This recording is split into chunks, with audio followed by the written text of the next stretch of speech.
புதுக்கோட்டையிலிருந்து 6 kilometre தொலைவில் சோழ சாம்ராஜ்யம் தோன்றதுக்கு முக்கிய காரணமா இருந்த விஜயாலய சோழனுடைய மகன் ஆதித்த சோழனால 1150 வருஷத்துக்கு முன்னால கட்டப்பட்ட ஒரு அழகான கற்றளி சிவன் கோவில் தான் திருக்கட்டளையில உள்ள சுந்தரேஸ்வரர் கோவில். இந்த கோவிலோட வரலாறு என்ன, இப்ப இந்த கோவில் எப்படி இருக்குது, இந்த கோவிலை கட்டிய ஆதித்த சோழன் எப்படிப்பட்டவர், எல்லாத்தையுமே பார்க்கலாம். வணக்கம், நான் கதிர் பேசுறேன். இது தமிழ் பாதையின் புதுக்கோட்டை மாவட்ட பயணம். புதுக்கோட்டை தமிழர்கள் வரலாற்றை தாங்கி நிற்கிற ஒரு அழகான மாவட்டம். புதுக்கோட்டை மதுரையில இருந்து 115 கிலோமீட்டர் தொலைவிலையும் திருச்சியில இருந்து 56 கிலோமீட்டர் தொலைவிலையும் இருக்குது. புதுக்கோட்டையில இருந்து திருக்கட்டளை 6 கிலோமீட்டர் தொலைவில் இருக்குது. இப்ப நம்ம பாக்குற இந்த கோவில் ஒரு கற்றளி கோவில், அதாவது முழுக்க முழுக்க கல்ல வச்சே கட்டின ஒரு கோவில். அதுவரை காவிரி கரையின் இரு பக்கமும் செங்கலை மட்டுமே வச்சு கட்டிட்டு இருந்த கோவில்களை கற்கோவில்களா மாற்றியவர் தான் ஆதித்த சோழன். அப்படிப்பட்ட ஆதித்த சோழன் கட்டிய ஒரு அழகான கல் கோவில் தான் இந்த சுந்தரேஸ்வரர் கோவில். இந்த ஊரோட பழைய பெயரே திருக்கற்றளி அப்படின்னு தான் இருந்திருக்குது. அதாவது கற்களால இந்த கோவில் கட்டப்பட்டதால இந்த ஊருக்கு திருக்கற்றளி அப்படின்னு பேர் வந்திருக்கு. அதுவே காலப்போக்கில் மருவி திருக்கட்டளை அப்படின்னு மாறிடுச்சு. முதல்ல கோவிலோடைய அமைப்பு எப்படி இருக்குதுன்னு பார்க்கலாம். இந்த கோவிலை சுற்றி கோட்டை சுவர் காணப்படுது. ஆரம்ப காலகட்டத்தில் முழுக்க இந்த கோட்டை சுவர் கற்களால பண்ணப்பட்டிருக்கணும். பின்னாட்கள் நடந்த திருப்பணிகள்ல செம்பூரான் கற்களை வச்சு இந்த கோட்டை சுவரை பலப்படுத்திருக்காங்க. கோவிலுக்குள்ள வந்ததும் 2 பலிபீடங்கள் இருக்குது. பலிபீடங்களை தாண்டி வந்ததும் அழகான நந்தி பகவான் இருக்காரு. நந்தி பகவான் சிவனை பார்த்தவாறே இருக்காரு. நந்தி பகவானுக்கு பக்கவாட்டிலேயே அம்மனுக்கு ஒரு கோவில் இருக்குது. இந்த கோவில்ல உள்ள அம்மனை மங்களநாயகி அம்மன் அழைக்கிறாங்க. இந்த அம்மன் கோவிலுமே முழுக்க கற்களால பண்ணப்பட்டிருக்கு. அது மட்டும் இல்லாம இந்த சுந்தரேஸ்வரர் கோவிலை சுத்தி 7 சிறு தெய்வங்கள் இருக்காங்க. இந்த 7 சிறு தெய்வங்களுக்குமே சின்ன அளவிலான கோவில்களும் கட்டப்பட்டிருக்கு. இதை பரிவார வகை அப்படின்னு சொல்லுவாங்க. இந்த 7 பரிவார தெய்வங்களையுமே நம்ம பார்க்க போகலாம். அதுல முதலாவது தெய்வமா சூரியன் இருக்காரு. பரிவார தெய்வங்களுக்கு பண்ணப்பட்ட கோவில்களுமே முழுக்க கற்களாலேயே பண்ணியிருக்காங்க சோழர்கள். இதுல சிறப்பு என்னன்னா, இது ஒரு கோவில் அமைப்புல இருக்கும். இங்க உச்சியில உள்ள கலசத்தை பாருங்க, அதையுமே கற்களால பண்ணியிருக்காங்க சோழர்கள். சூரியனை பார்த்து முடிச்சுட்டு அப்படியே நடந்து வந்ததும் அடுத்ததா 7 கன்னிமார்கள் இருக்காங்க.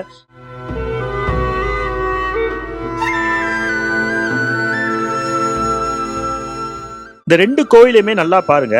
இதுல மேல உள்ள விமானம் கலசத்தோட ஸ்டைல் எல்லாமே மாறுபடுது பாருங்க. விமானத்துக்கு மேல கலசம் கல்லுல பண்ணிருக்காங்க. இங்க ஒரு ஸ்டைல்ல பண்ணிருக்காங்க, அந்த கோவில்ல ஒரு ஸ்டைல்ல பண்ணிருக்காங்க.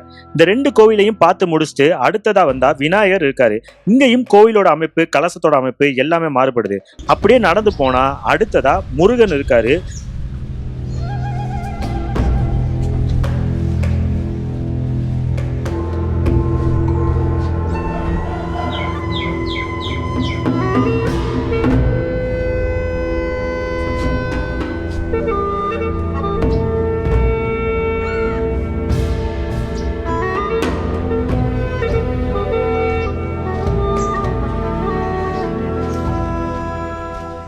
முருகரை வணங்கிட்டு அடுத்தது போனா தமிழர்களின் தாய் தெய்வமான வளமையின் அடையாளமா தமிழர்களால் அழைக்கப்பட்ட தவ்வை என்கிற மூத்த தேவி இருக்காங்க. இந்த சிற்பத்துல தவ்வையோட மகன் மாந்தனும் மகள் மாந்தியோடையும் தனது கொடியான காகத்தோடு காட்சி தராங்க.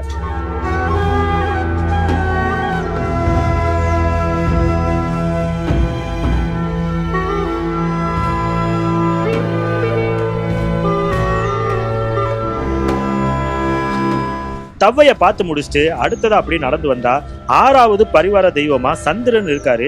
சந்திரனை பார்த்துட்டு அடுத்ததா வந்தா 7வது பரிவார தெய்வமா சண்டிகேஸ்வரர் இருக்காரு.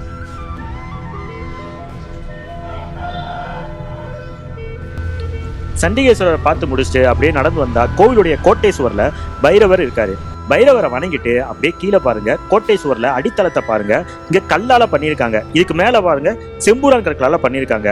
அதாவது ஆரம்ப காலகட்டத்துல நான் ஏற்கனவே சொன்னது போல கற்களால இந்த கோட்டை சுவரை கட்டியிருக்காங்க. பின்னாட்கள்ல அந்த கோட்டை சுவர் இடிந்து விழுந்துட்டதால இந்த செம்பூரான் கற்களை வச்சு மேல கட்டியிருக்காங்க. அடுத்ததா கோவிலுக்குள்ள மூலவர் சுந்தரேஸ்வரர் கோவில் எப்படி இருக்குதுன்னு பார்க்கலாம்.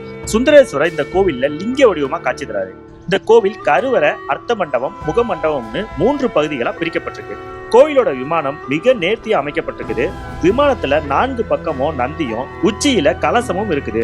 அதுலயுமே இந்த உச்சியில உள்ள கலசம் கல்லுலயே பண்ணியிருக்காங்க. இது மேலும் தனி சிறப்பு. இது போக கருவறையோட சுற்றுச்சுவர்ல தட்சணாமூர்த்தி, பிச்சாடனர், வீராடனர் சிற்பங்கள் இருக்குது. இந்த சிற்பங்கள் மிக நேர்த்தியா பண்ணப்பட்டிருக்கு.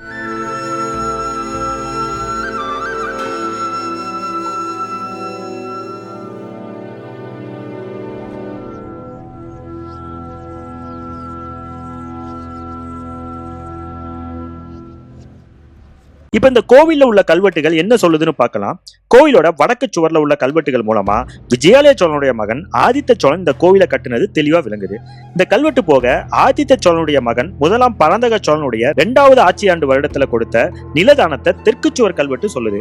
அவரோட 9ஆம் ஆண்டு கல்வெட்டு விளக்கு எரிக்க தங்கம் தானமா கொடுத்ததாகவும் சொல்லுது. இந்த கோவில்ல உள்ள முகமண்டபம் குலோத்துங்க சோழன் ஆட்சி காலத்துல உண்டாக்கப்பட்டத முகமண்டப கல்வெட்டுகள் சொல்லுது. இதுல இருந்து ஆதித்த சோழன் கட்டிய இந்த கோவிலுக்கு வெவ்வேறு காலத்துல வெவ்வேறு சோழ மன்னர்களால தானம் கொடுக்கப்பட்டது தெளிவா விளங்குது. கோவிலை பற்றி பார்த்தாச்சு. இப்ப இந்த கோவிலை கட்டின ஆதித்த சோழன் யாரு, அவர் எப்படிப்பட்டவன்னு பார்க்கலாம். இந்த ஆதித்த சோழன் யாருன்னா விஜயாலய சோழனுடைய மகன். சோழ சாம்ராஜ்யம் விரிவடைய காரணமா இருந்தவர்.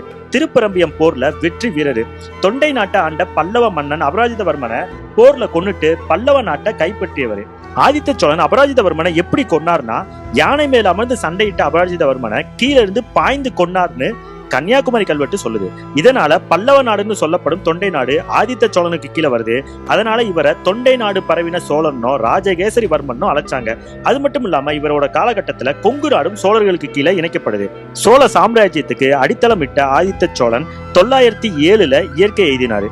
அவருக்கு அவருடைய மகன் முதலாம் பராந்தக சோழன் சித்தூர் மாவட்டம் திருக்காலத்திக்கு பக்கத்துல தொண்டை மாநாடுன்ற ஊர்ல பள்ளிப்படை கோவிலும் எடுப்பிச்சாரு. அந்த கோவில ஆதித்தேஸ்வரம்னோ கோதண்ட ராமேஸ்வரனோ அழைச்சாங்க.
இந்த கோவிலுடைய அமைப்பை பார்த்தாச்சு, இந்த கோவிலுடைய வரலாறை பார்த்தாச்சு, இந்த கோவிலை யாரு கட்டுனாங்க அப்படின்றதையும் பார்த்தாச்சு. ஒரு அழகான கோவிலுங்க. சோழர்கள் காலத்தை சேர்ந்த சிவன் கோவில், திருக்கட்டளை சுந்தரேஸ்வரர் கோவில். சிவபக்தர்கள் உங்களுக்கு நேரம் கிடைச்சா கண்டிப்பா இந்த கோவிலுக்கு வந்து பாருங்க. இந்த காணொலியை நிறைய பேருக்கு ஷேர் பண்ணுங்க. இப்படி ஒரு சிவன் கோவில் இருக்குது எல்லாருக்குமே தெரியட்டும். அடுத்து இங்க இருந்து ஒரு 6 கிலோமீட்டர் பயணம் பண்ணி பொற்பானை கோட்டைக்கு போகலாம். வணக்கம், நான் கதிர் பேசுறேன். இது தமிழ் பாதையின் புதுக்கோட்டை மாவட்ட பயணம்.